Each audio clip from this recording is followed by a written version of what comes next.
leadership that teaches you to depend upon another race is a leadership that will enslave you. Any leadership that teaches you to depend upon another race is a leadership that will enslave you. They gave leadership to our foreparents, and that leadership made them slaves. But we have decided to find a leadership of our own. Not your average nigga, I'm a god out the hood. They can't downplay me, I came up, I'm elevated. I ain't gotta say too much for them to know I'm coming for what's mine. You know they see me in my presence, say they see how I'm coming. Young, but you not just gonna finesse me like you did my peoples. Then back when you said they was emancipated. This ain't that. Your head too big, you feeling yourself. The game wasn't fair, you had the advantage, we wasn't educated. I don't look at you people the same. Your worst nightmare, my skin tone about them chains. Not no circus lion, son, I can't be tamed. You gon' have to kill me, pussy, Toby ain't my name. Y'all still want us think our history started when we were slaves? Come on now, talk about them pyramids we made. I was chosen by that man, you know y'all just been running game. The nerve of you acting like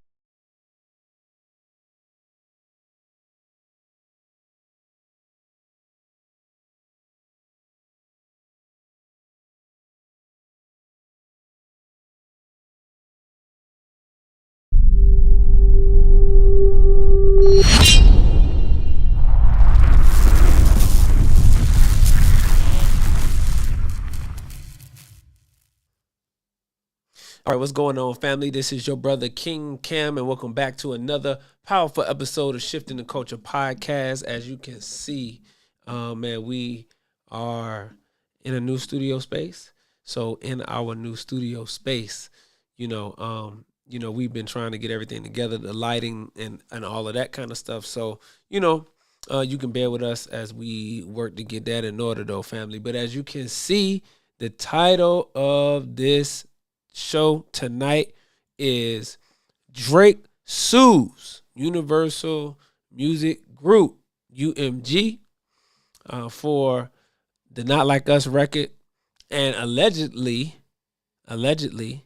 conspired against him to utterly inflate Kendrick Lamar's record on Spotify by using bots, payola, and other tactics, right? So we're going to dive into it. I've been on the Twitter space and just been really listening to some other commentary around this all day, really, just to get a better understanding and a better, holistic view on this whole thing. So first, I want everybody to like, share, and subscribe on YouTube, family. I need my Facebook family to share. I need Twitter to make sure that they retweet, and also I need the rest of the social media family to make sure that they tap in. So what I'm gonna do is because we have been having some streaming issues.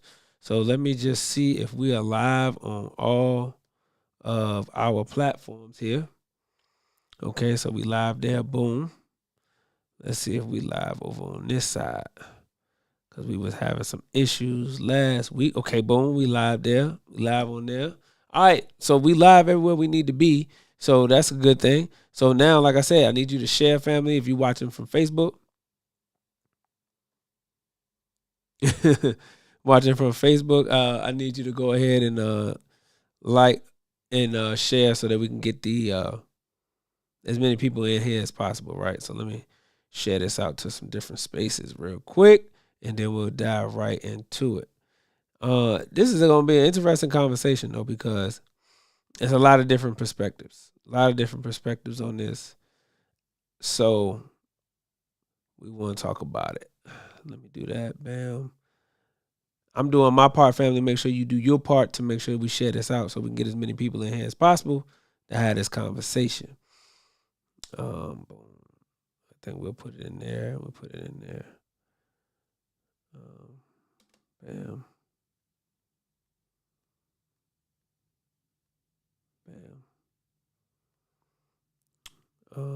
Okay, cool. All right, so look, we done shared that out. So look, first, as you know, we want to make sure that we bring in all of the facts. So let me go up and pull up this article from NBC News that talks about the petition, because it's not a lawsuit yet; it's a petition. At this point in the game, it's just a petition. And what Drake is doing is he's petitioning and asking for them to open up the books, right? So let me open this up so everybody can see this. See what I'm like. Okay, so it says right here, Drake claims UMG or Universal Music Group artificially inflated Kendrick Lamar's Not Like Us numbers on Spotify. The petition claims UMG engaged in deceptive practices, including using bots and payola to boost streams of Not Like Us. But UMG says that fans choose the music they want to hear. The beef between rappers Drake and Kendrick Lamar exploded on the airwaves this summer. Now has found a new arena, the court of law. Drake alleged in a court filing Monday that UMG, or Universal Music Group, conspired to artificially inflate Lamar's summer hit Not Like Us on Spotify by using bots, payola, and other tactics. This summer, the two released several diss tracks targeting each other. Lamar's Not Like Us, released in May, was perhaps the most popular, enjoying a multi-week stay on Billboard's Hot 100 #1. However, the Canadian rapper claimed in the petition filed Monday in New York Supreme Court that the success of Not Like Us was due to deceptive practices and not organic streams. Drake initiated legal action by his company, Frozen Moments LLC. A petition is typically a precursor to a lawsuit and seeking the preservation of evidence in New York. Most of the claims in the suit are aimed at Universal Music Group. Okay. In the petition, he claimed UNG launched a campaign to manipulate and saturate the streaming services and airways with a song Not Like Us in order to make that song go viral. Now, this is a very important part right here, because this is where it gets weird. UMG allegedly charged Spotify licensing rates 30% lower than usual rates for Not Like Us in exchange for Spotify recommending the song to users who are searching for other unrelated songs and artists, the filing claim. And then it talks about UMG also allegedly conspired with and paid unknown practices to use bots to play Not Like Us and boost its popularity.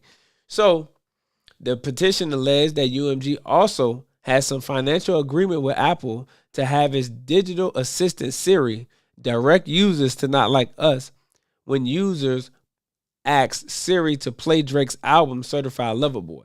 Not Like Us contains the lyric Certified Lover Boy, Certified Pedophiles as an allegation against Drake. All right, so what we are learning is that Drake is saying that, hey, Universal, which he is signed to, he signed to Universal and Kendrick is signed to Universal. And he's saying that Universal conspired with Spotify and Apple to boost Not Like Us to make the song go viral. Now, I want y'all thoughts in the comment section on this because it's real interesting. It's just interesting for this to come into play. Now, a lot of people are going to say, okay, well, Drake is upset because he lost the battle. And you hear people saying Drake is upset because he lost the battle. Drake is from Canada. His mother's Jewish. Drake, isn't a part of the culture. And that's where you hear a lot of people, having their perspective. My thing is, when we move beyond that, could it be that Drake is going after UMG because of several different reasons that is not known to the public unless you really tapped in to hip hop? Because what's coming to light is that now Drake talks about in one of his diss records the 400 M's, right? The $400 million licensing deal that he just did. Not just did, but did in the past. And in the process of renegotiating that deal, because he's only ever been signed to Universal.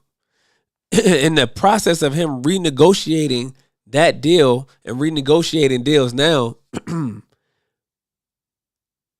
Universal uses the beef or leverages the beef between him and Kendrick as an opportunity to devalue Drake and not have to pay him when it comes to new negotiations on his deal. New negotiations on his deal. It's like an athlete in a contract year.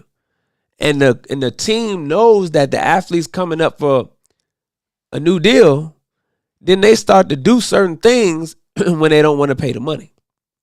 When they don't want to pay the money, they start manipulating the market or manipulating everything that they can to try to devalue the player. And this is not the first time you've seen these particular things. So you got people that's in the industry that's saying, hey, what Drake is doing by going after Universal is career suicide. What they're saying is that it's career suicide because he's going after the label and he's accusing the label of things that people already know have been taking place. Nobody's new to payola. They've been doing that. Matter of fact, Drake is a beneficiary of payola. Drake is a beneficiary of this machine. That's why when people say that, they keep playing the same music on the radio, that's because that's part of the machine. The artists that they want to be mainstream are the ones that's going to get the most plays on the radio. That's just how they doing it. They paying the station. The PDs is being paid. The DJs is being paid. Everybody on payroll. Everybody on payroll. So this is not nothing new. But what's new is now you are actually bringing those allegations legitimately in court filings in a New York courtroom to say, hey, you used the machine against me. That's what Drake is essentially saying. You used the same machine that I benefited from against me. And this is no knock on Kendrick Lamar. So all of the Kendrick Lamar fans, when you come in or when you see this, don't say that this is, this is against Kendrick Lamar. I believe Kendrick Lamar is and was being used as a pawn in this particular situation by UMG, by the label, by the industry. The reason why I say that is because Kendrick was only doing what Kendrick was going to do, right? Which was he was going to rap and he was going to diss Drake. He was going to do what he was going to do.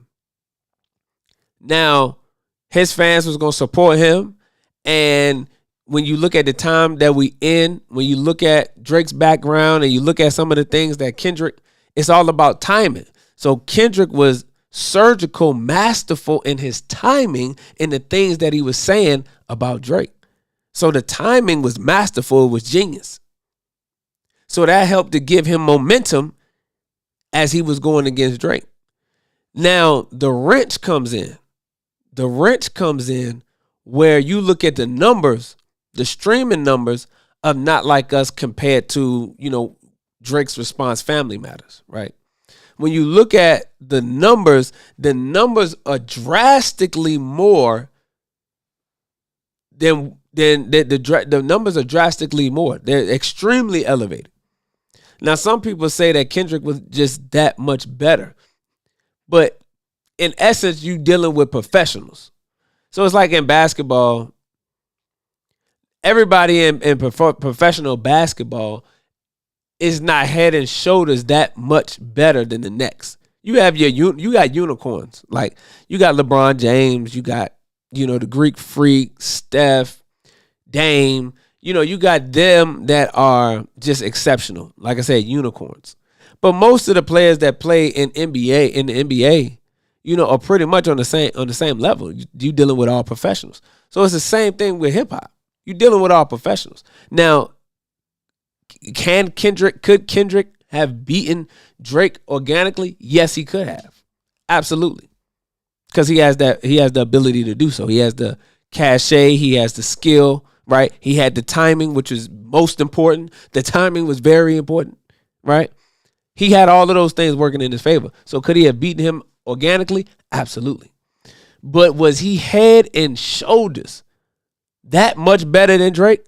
Like Not Like Us was head and shoulders that much better than Family Matters? Some of the numbers that I've been hearing in spaces was saying that Not Like Us was like 900 million streams or something like that on Spotify. And I'm gonna see if I can find the exact numbers, right? To Family Matters, 200 million.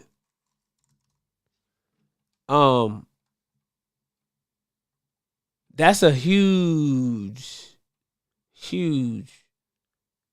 difference. See, it says Not Like Us has reached 900 million streams on Spotify. Let me see. Verses.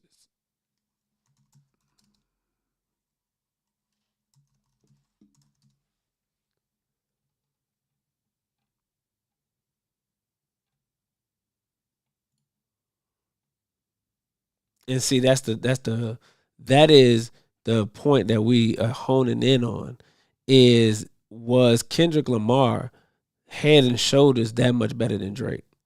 And the answer to that question is no. No. So now we got to figure out, okay, how do we get those numbers? And I think that's what Drake is asking for when he's saying, let's open up the books, because he's saying, yeah, I might have lost, but I ain't lose like that. You know what I'm saying? Like, yeah, he beat me, but he didn't beat me like that. And the fact that you all were part of the play is even more telling. Because again, Drake is in the middle of contract negotiations. I think Kendrick Lamar is a innocent bystander. Like, he is a part of this, but he's unknowingly a part of this. Like I said, Kendrick was just doing what Kendrick does. But the label recognized that if we can leverage this battle to devalue Drake, then we have an opportunity to not have to pay him all in what he believes he's worth based on the outcome of this rap battle. I'm just saying. What's going on, Sister Mecca? Appreciate you for tuning in. But it's the same thing that they do in sports all the time. When they don't want to pay the player, then they have to move to devalue the player. So they'll remove pieces from the player. Like, everybody know that, football is probably the most team-oriented sport. And because football is so team-oriented, the quarterback is held to the highest standard and gets all the accolades when the team wins and gets all the blame when the team loses. But the quarterback doesn't throw the ball to himself. The quarterback doesn't play defense, and the quarterback doesn't catch the football. So it's important that the receivers do their job. It's important that the offensive line do their job. It's important that the defense do their job in order for everybody to be successful. However, when they looking to not have to pay a quarterback who's the highest paid player on the team, they'll remove assets and diminish the value of the team, diminish the weapons that the quarterback have around him so that the quarterback can't succeed. So when the quarterback doesn't succeed now, they are justified in not paying him what he believes he's worth. Are you following the logic? So if you're following that logic, then you'll see the same thing that's happening here with Drake. This has nothing to do with Kendrick Lamar per se. This has everything to do with us in the business. I'm talking about UMG now. The business that we have with Drake. And the fact that we're not looking to pay him. So we must devalue him in order to pay him. And this is interesting because Drake owned all of his masters. Let me go ahead and pull that up. Drake owns all of his masters. And we all know, once you start owning masters, once you get to owning masters, then you run yourself into a problem when you start making moves.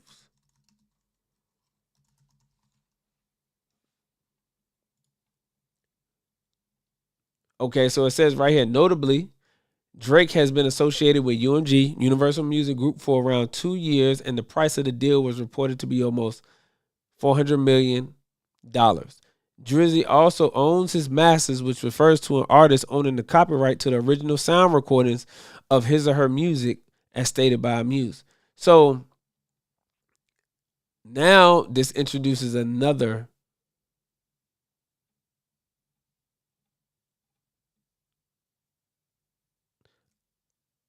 introduces a new factor into the game.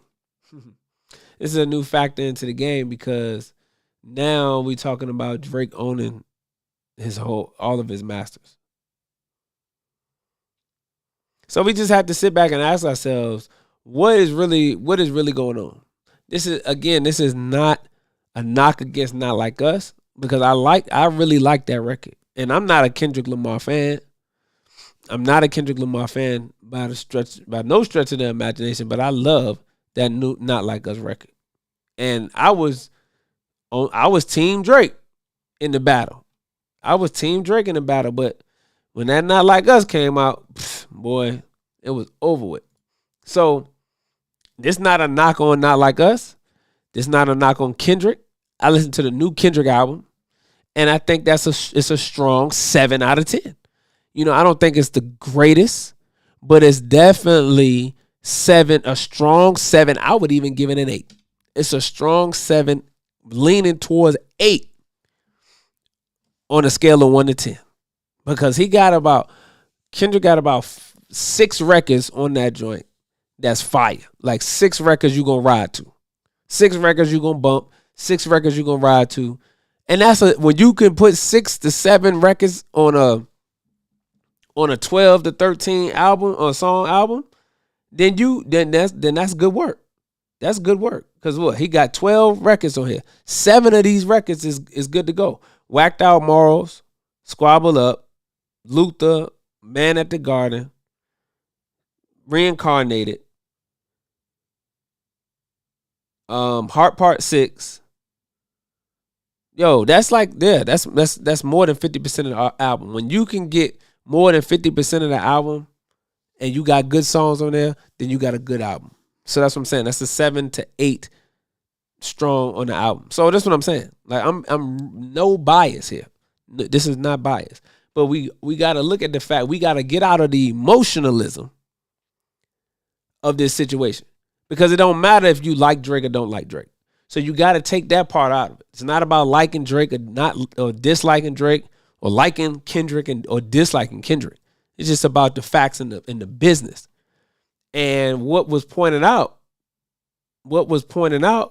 was that Drake going after UMG for these quote unquote deceptive practices, or what we know as the machine. Him going after them publicly, at the end of the day, will benefit upcoming artists and independent artists now. Independent artists, upcoming artists, it will actually benefit them if Drake is successful in what he's doing. Because Ye done talked about this in the past. Jay-Z, I believe, talked about this in the past. J. Cole talked about this in the past. They've been saying people been paying for streams. They've been saying that. They've been saying that Drake been paying for streams. Drake probably would admit that he been paying for streams. So that's not something that's new. But again, now we know that the ball hasn't always been in the court of everybody. Drake has benefited the most from paying for streams. He's the one who has benefited the most from the machine. So once he starts screaming foul, then who else is going to scream foul? Who else is going to scream foul? Like I said, Kendrick Lamar's just been a beneficiary of this whole thing. Been a beneficiary of this whole thing, but at the same time, Drake now at this point is looking at the bigger picture. Yeah, them cracking down on it is one thing. Yeah, they gonna crack down on it just like they cracked down on slavery. But that don't mean it stop happening. You understand what I'm saying? Like, that's not what's really going on. Ray's Music Channel, what's happening? Yeah, all major labels been doing payola. That's what I'm saying. They've been doing payola. They've been a part of the machine. Drake has been a beneficiary of that machine. So the fact that he is now saying something about it really screams or speaks volumes to what really was taking place in this particular situation, because this is not about him being salty that he lost a rap battle to Kendrick Lamar. I made this point in the Twitter space earlier. This isn't the first rap battle that Drake lost.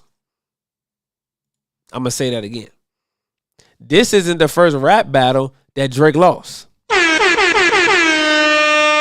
So Drake ain't the only one, or this isn't the first time Drake done lost a rap battle. But he didn't. But his point is, it's not about losing the battle. It's about how the battle was lost. If you beat me fair and square, I'm not upset with that. But I am upset if you beat me and then there was the machine that was used to beat me. Because he talked about the bots, right? He talked about the bots and talked about technology. But what Drake is highlighting about UMG is exactly what the Democrats were complaining about in the election in 2016. When Trump beat them in 2016, they were saying that there was Russian interference and there was Russian bots that created what? Misinformation, disinformation, and also was interfering at the polls. That's all they saying. It's the same exact thing, right? Somebody pushed the button. Somebody somewhere pushed the button, and because Drake was usually the one getting the button pushed for him, obviously he would be able to identify and know when the button was being pushed for somebody else. That's it. So that's really what this is about. And he says that Universal Music Group schemes to artificially inflate the popularity of Not Like Us were motivated, at least in part, by the desire of executives at Interscope Records to maximize their own profits. He suspects UMG engaged in racketeering through bribery as well as deceptive business practices and false advertisement. This man Drake is about to put a RICO on Universal Music Group. This man Drake is about to put a RICO on Universal Music Group. Y'all see what's happening? Well, shoot, man, if we're going to flip the RICOs around, because it seems like everybody been getting a RICO put on them.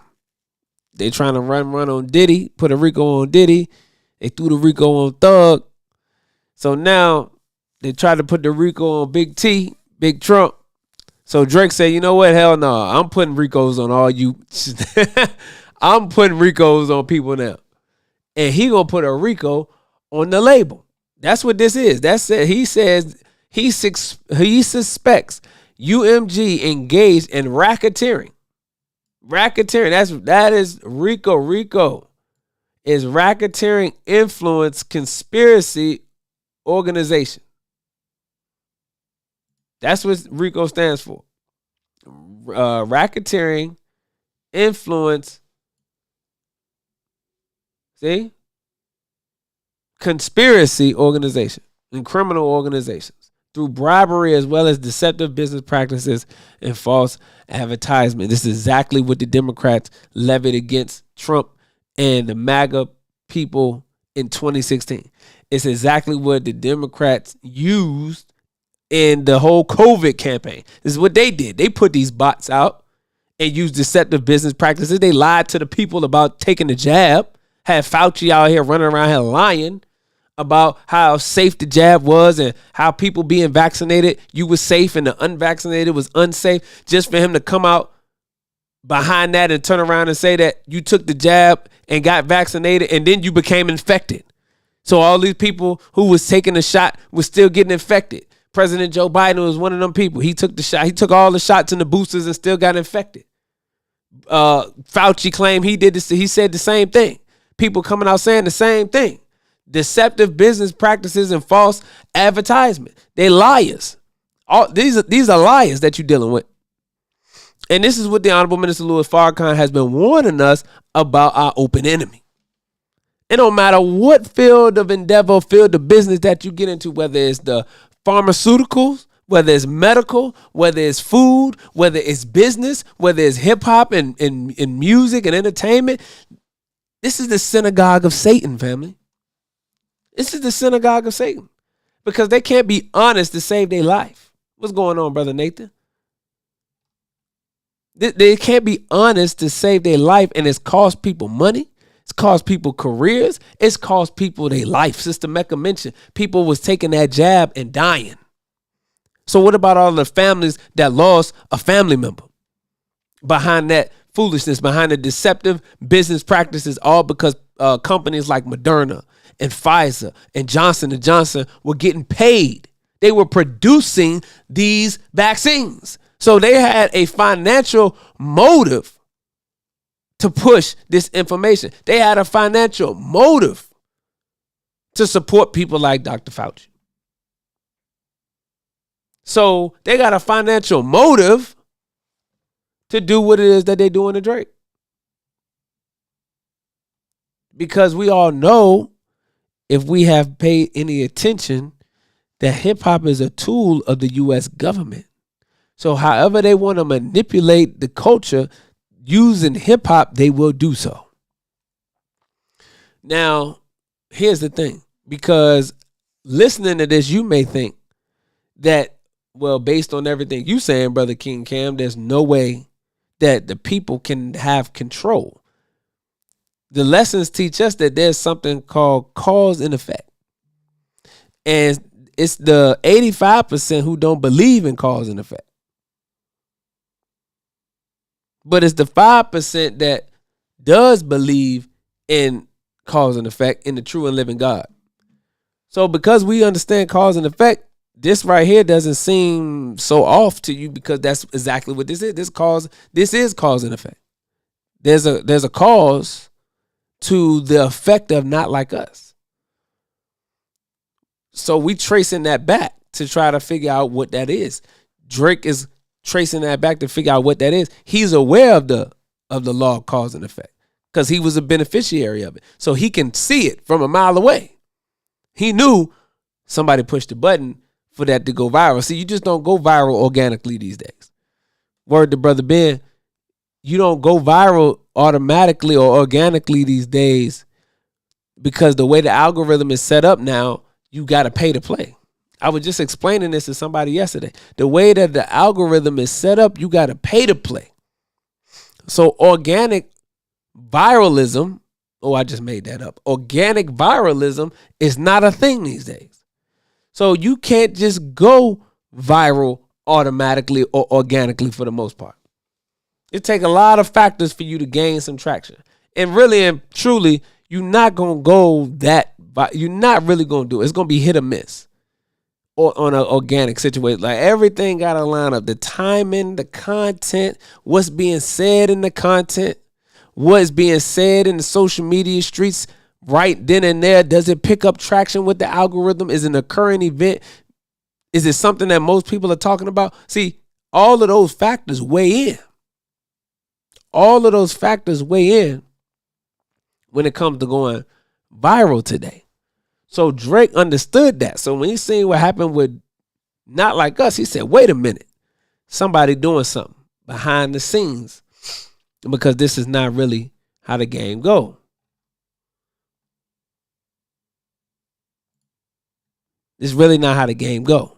So listen, family, this is your brother King Cam, and I'm the host of Shifting Culture Podcast. I need everybody who's coming in, tapping in. I need you to make sure that you like, subscribe, smash that like button, and smash that follow button on YouTube. I need the Facebook family to make sure that you like and share and comment. I need my Twitter family to retweet so that we can continue to increase the amount of engagement that we getting in here. Tonight we discussing Drake threatens to sue UMG, or Universal Music Group, about the Not Like Us record. Okay? About the Not Like Us record. And I want everybody in the comment section to chime in and let me know your thoughts on this. I want you to chime in and let me know your thoughts on this, because I want us to get out of the emotional idea and reasoning behind what's going on as this being a cultural, about this being a cultural thing, about Drake being upset because he lost the rap battle to Kendrick Lamar. Because like I said, when we study the history, Drake, this isn't the first time Drake lost a rap battle, number one. He lost to Pusha T. If we study that battle, he actually got beat. And Jay Prince had to step in, and he actually stopped that whole battle from going to the next steps, because he knew what was going to be the end of, what was going to be on the other end for Drake going after Pusha T. So this isn't the first time.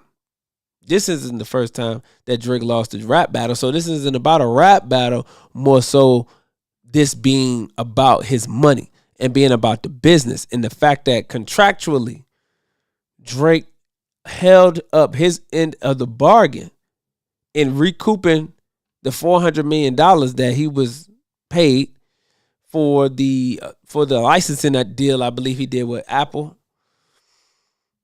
Let me look at this. Hold on.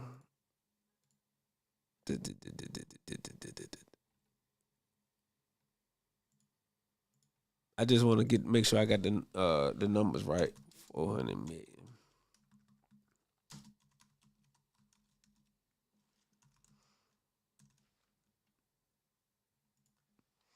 Okay, yeah. So okay, so the $400 million deal that he did with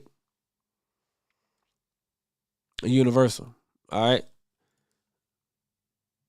So he recouped that money faster than what Universal thought he was going to recoup that money. So now Drake is saying, "Hey, I've upheld my end of the bargain. Now I want to go ahead and cash in on what I want to do." And they like, "Okay, well, if we're going to cash you in or cash you out per se, what's the number?" Drake gave him the number. And in the process of Drake giving him the number, he got beef with Kendrick. They get into this massive rap battle. And I want to introduce this to the conversation too. Because they have done this before. When they want to see something in particular, they will X out others to make sure that they get who they want. Because remember, Drake, in this process, Kendrick wasn't the only one dissing Drake. You had Rose that was dissing Drake. You had Kanye that was dissing Drake. You had a couple of other people that was, putting out records dissing Drake as well. Remember now, those records never got no traction though. Condre. Ye put out a whole record that did not get no traction.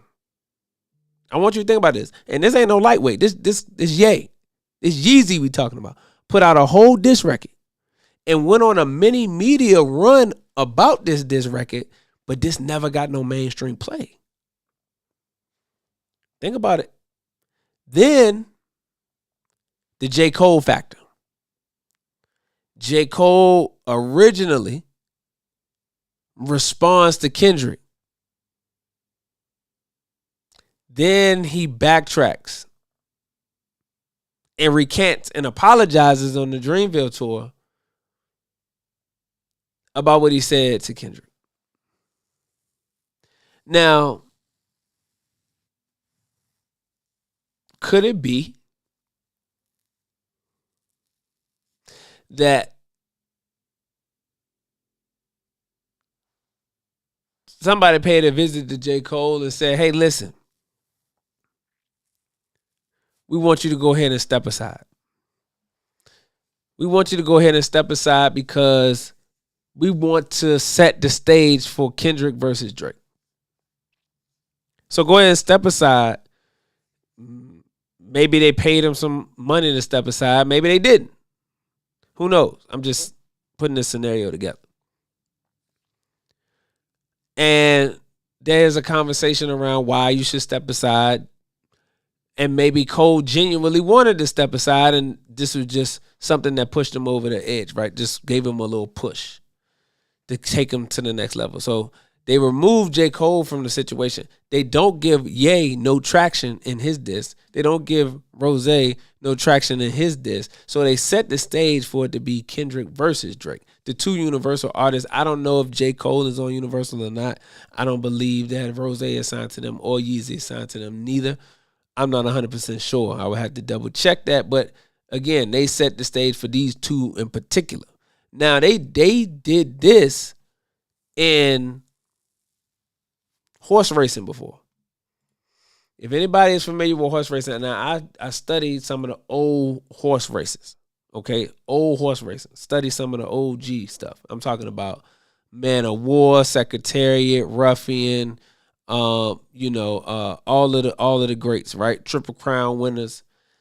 And what I noticed and what I came to find out is that in the great match race, which was Ruffian versus Foolish Pleasure.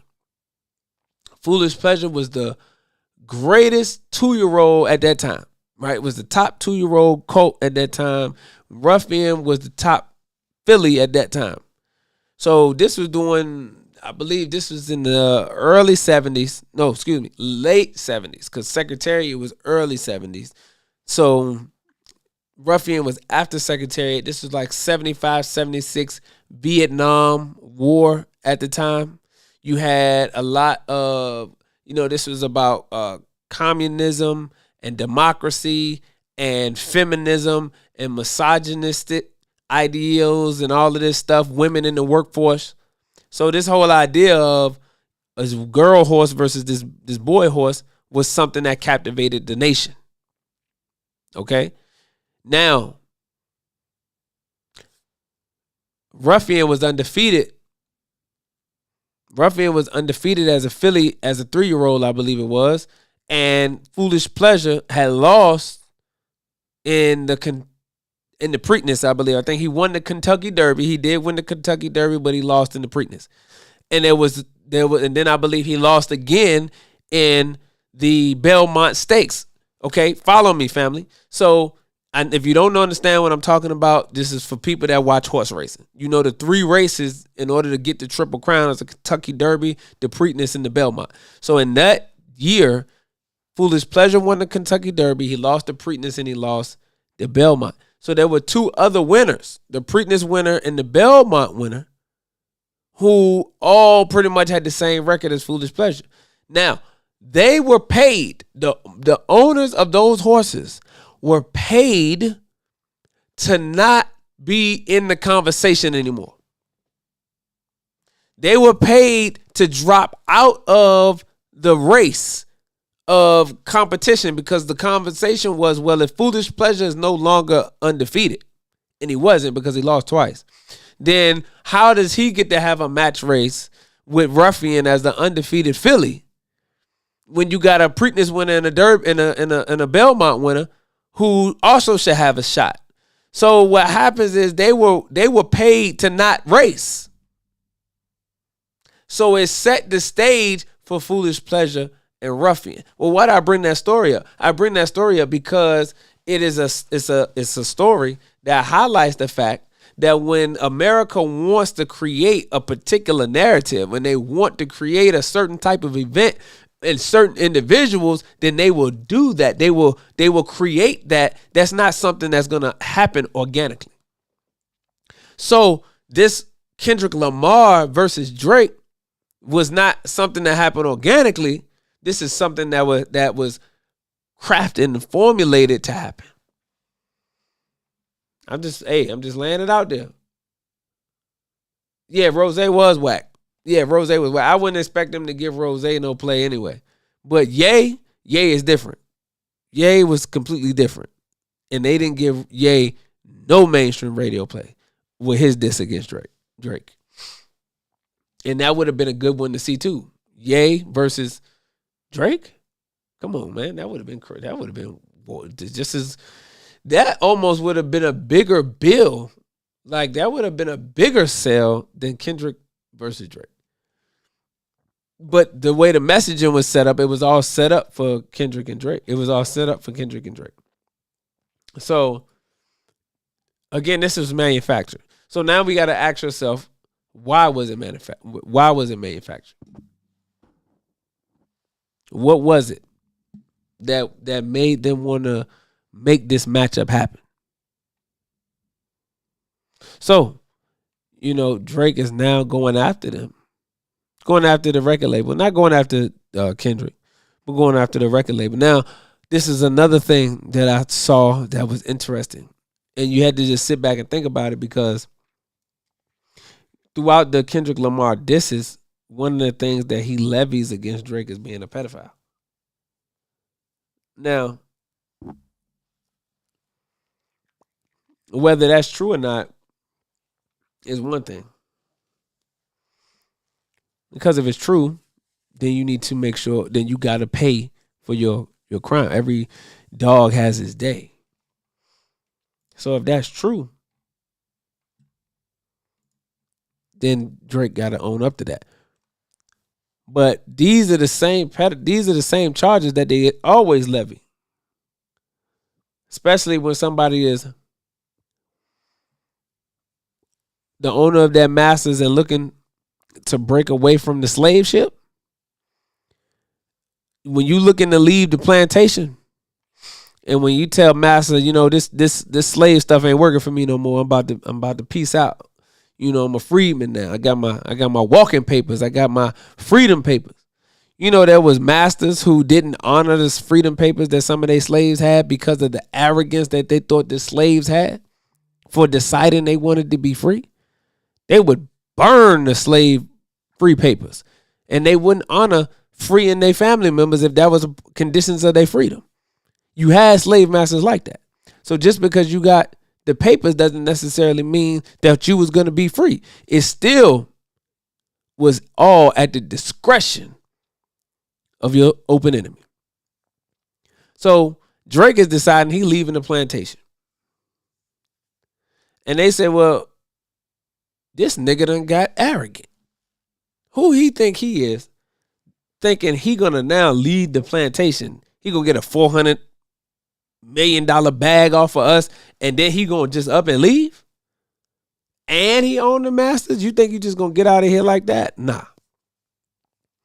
So it's either always sexual assault or pedophilia.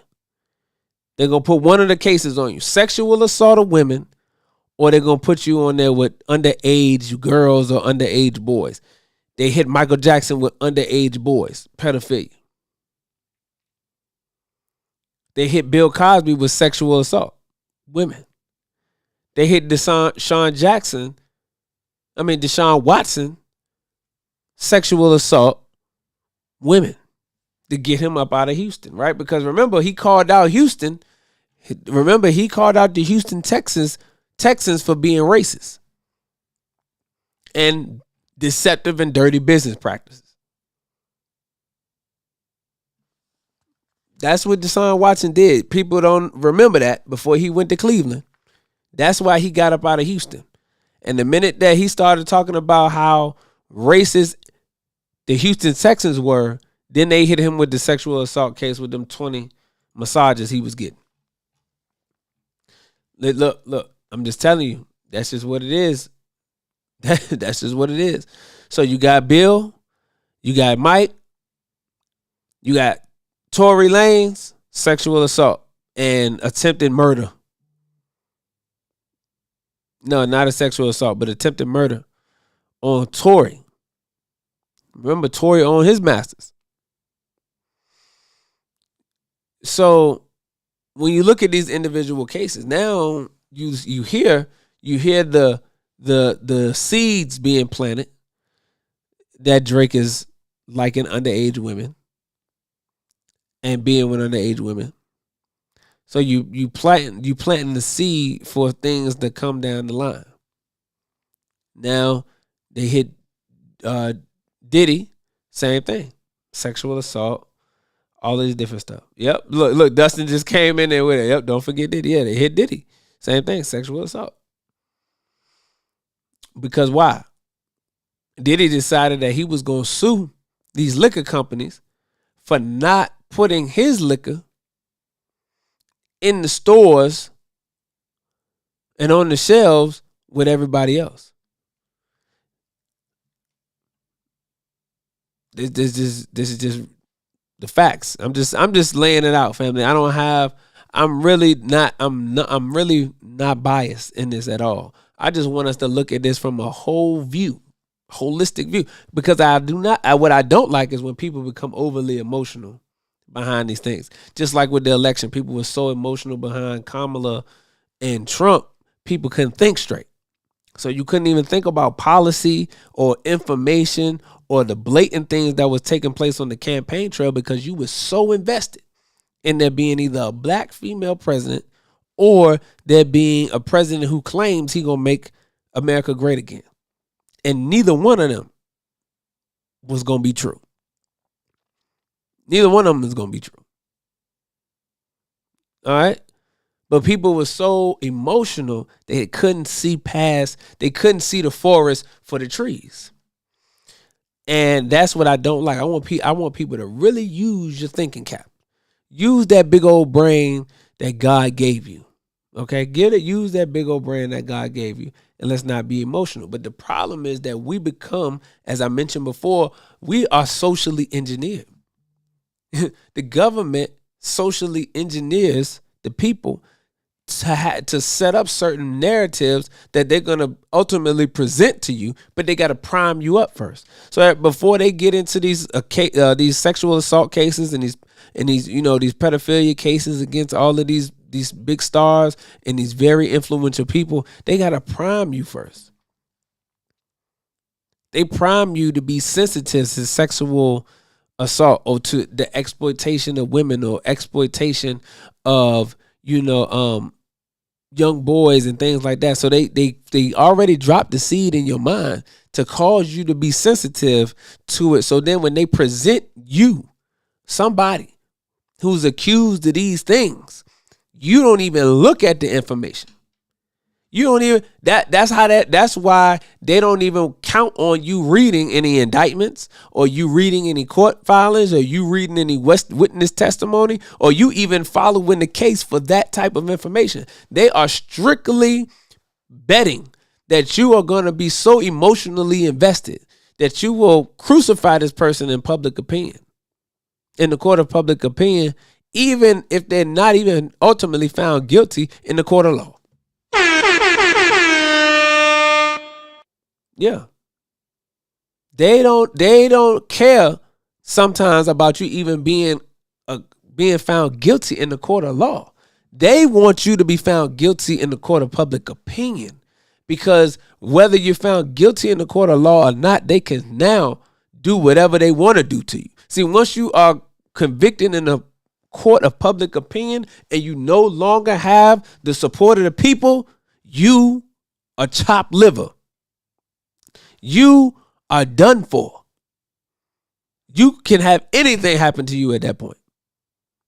You are finished. The moment that you are found guilty in the court of public opinion, you are finished. Because it's a hell of a job to regain the trust of the people after the trust of the people has been broken.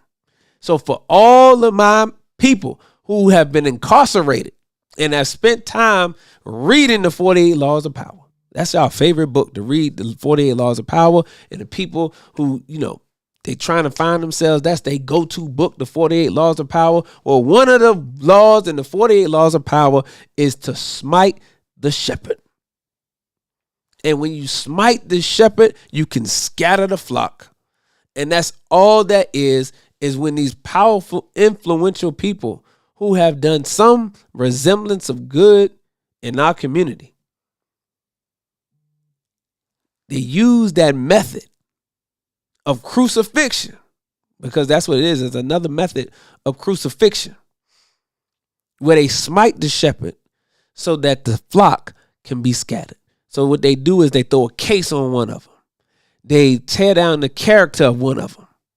They diminish the accountability and the trust that the people have in this individual. So now the enemy is free to do whatever it is that they want to do, because the people are not going to back them.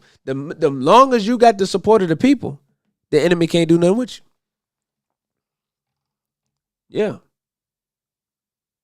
The moment that you have the support of the people, then the enemy got to be careful with how they deal with you, because you got support, you got backup, you are able to be concealed, and you able to be,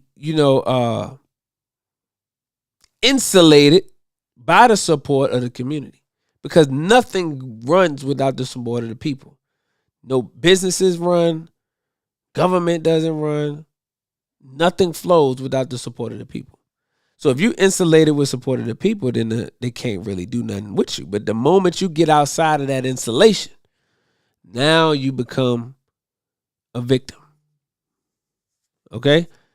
What my man Renice said, what's up, bro? All methods don't cater to everyone. Let's see what he's talking about. He said, nah, bro. It's 8 billion people with different thoughts. People's minds be deteriorated. If you believe it's not people out here that don't act the way you think people act, just go to Google. It's stuff going on that's way beyond you speaking on. Not saying you speaking wrong, but the way the world is crazy. Well, I'm not saying that there's people out here that don't commit crimes and that don't do things. I'm not saying that. But what I'm saying is we have to be able to have a level of discernment. Our discernment level is low because our spiritual feeding and growth and development is weak. I'm going to say that again. Our spiritual development, our discernment is low because our spiritual growth and development is weak. You should be able to discern based on different things, based on a person's resume and based on a person's action, what they could be capable of. Not saying that excuses or that eliminates all behavior, because that's not true. But I'm just talking about your level of discernment. But because this world is so degenerative and our minds and our spirits are so deteriorated, we don't focus on spiritual growth and development. So our discernment is trash. So the only thing that we can rely on is the news reports that say this person is guilty of such and such. And that's all we have to go by. And if that's all we have to go by, then you will forever be a puppet and you will forever be fooled by the masses if you're not able to have discernment. Yeah, I can, but can we all? I don't know what you was trying to say there, but so that's what we're looking at. So every time these cases pop up, I am using and looking through the spirit of discernment. And that's most of the time why you don't see or hear me saying mostly anything when it first come out. Because it takes time. That's all. Because the spirit of discernment, it takes time. You got to watch. You got to feel, and you got to engage, and you got to do some history. You got to do some study, some background. But what we can't do is we can never, especially when it comes to our people, we can never take the word of the enemy at face value. You can never take the word of the enemy at face value. Why? Because his record and his resume proves that he's a liar. His record, his resume proves that he's a known liar. So why would you believe anything that he says on face value? Everything that he tell you, you should look at it with a closer magnifying, glass. Everything. If he tell you the sky is blue, you got to double check that, because the sky ain't even blue. If he tell you water is wet, you got to go out there and touch it, because he's a known liar. And that's the problem. We don't understand who we dealing with. So when they come out and give us these news reports and they give us these different situations and stuff like that, we take it and run with it. You forgetting these are the same people I just told you lied to you about the COVID vaccine. These are the same people. The same ones that's running these blog reports is telling you to go and take that COVID vaccine. The same people that lied to you about the MMR vaccine. The same people that lied to you about polio. The same people that lied to you about cancer. The same people that lied to you about the Flint water in Michigan. The same people that lied to you about slavery. The same people that lied to the Native Americans about putting smallpox in their blankets. The same people that lied to you about colonizing Africa. It's the same people. But when you don't know the history, you can be easily fooled. See? And like my man Dustin said, the culture is toxic. And because the culture is toxic, we don't have the same spiritual discernment that we should in order for us to recognize these things that's going on. So, what's the lesson here? What should we be doing? What should our takeaway be? Let's increase in our spiritual development and spiritual growth. Let's increase in our spiritual development and our spiritual growth so that our discernment will be able to be better. And we can't be used as tools and slaves for the work of our enemy against our own people. So listen, family, I'm about to roll. Lie to us about who is the true and living God. That's right, brother Nathan said it, bro. Big old facts. But the people you speak on is the way of the world. So did your kids get any shots? Yes, my children got shots. My youngest daughter don't have any shots. But my oldest children did get some shots. So, what happens is when you know better, but I didn't know it. I didn't know back then. So when you ignorant, God doesn't blame you or doesn't hold you accountable for things that you do in state of ignorance. God holds you accountable for the things you do once you come into the knowledge of a thing.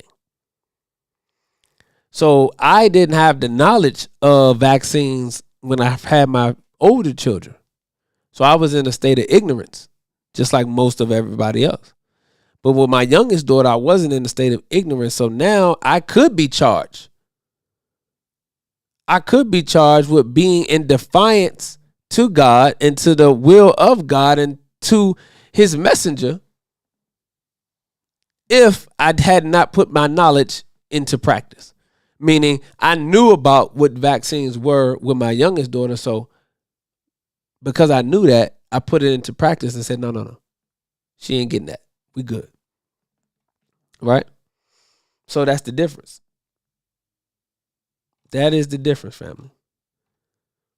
That's the difference. When you know better, you do better. When you know better, you do better.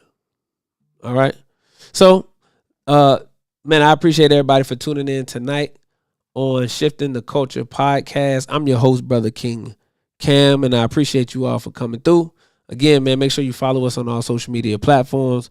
Make sure that you smash that like button, smash that subscribe button, and you, help us get our subs up on YouTube.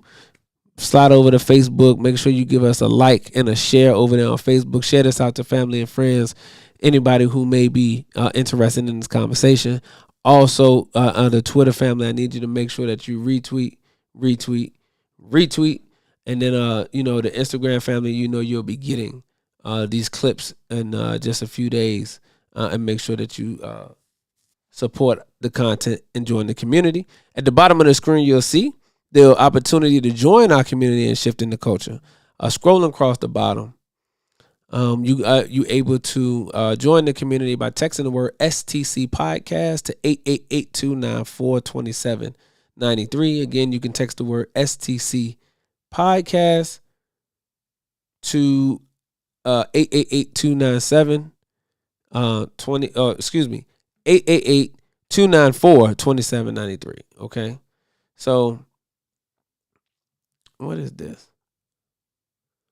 People are spamming in the comment section right now. And yes, Brother Nathan, always make sure you subscribe to the Final Call newspaper. You can get that digital copy. You can go to the Final Call. You can go to NOY.org and go to the Final Call store, and you can actually subscribe to the Final Call newspaper digitally, as well as you can support the Final Call store, purchase any books and things like that from there. So you definitely want to tap in with that. All right. So I'll look at these rest of these comments later. Since a young man has been, it's not spam. A young man has been shot 12 times and unalived by a police sheriff. Hold on, I can't see because the thing keep moving. Okay. Oh, Officer has not been arrested, and we need justice. This young man indeed had a handgun in hand, but was never drawn, pointed, fired, or a threat to the officer at all. Sheriff's gun was fired a total of 17 shots, according to my knowledge and video. Please respond or send help or look deeper into the story. We need attention and change here in Louisiana. Louisiana is a rough spot, boy. Louisiana, boy. All right. Well, sis, send me some more information on this so we can look into it more. Send me the video if you can. Let's do some background research on this so we can look more into this family. All right. So I appreciate you all for tuning in, and we'll see y'all back here next week. Peace and blessings. Assalamu alaikum. Any leadership that teaches you to depend upon another race is a leadership that will enslave you. Any leadership that teaches you to depend upon another race is a leadership that will enslave you. They gave leadership to our foreparents, and that leadership made them slaves.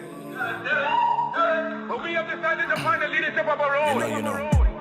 Not your average nigga, I'm a god out the hood. They can't downplay me. I came up, I'm elevated. I ain't gotta say too much for them to know I'm coming for what's mine. You know they see me in my presence, say. They see how I'm coming. Young, but you not just gonna finesse me like you did my peoples. Then back when you said they was emancipated. This ain't that. Your head too big. You feeling yourself. The game wasn't fair. You had the advantage. We wasn't educated. I don't look at you people the same. Nah. Your worst nightmare, my skin tone about them chains. Yeah. Not no circus lion, son, I can't be tamed. You gon' have to kill me, pussy, Toby ain't my name. Y'all still wanna think our history started when we were slaves? What? Come on now, talk about them pyramids we made. I was chosen by that man, you know y'all just been running game. The nerve of you acting like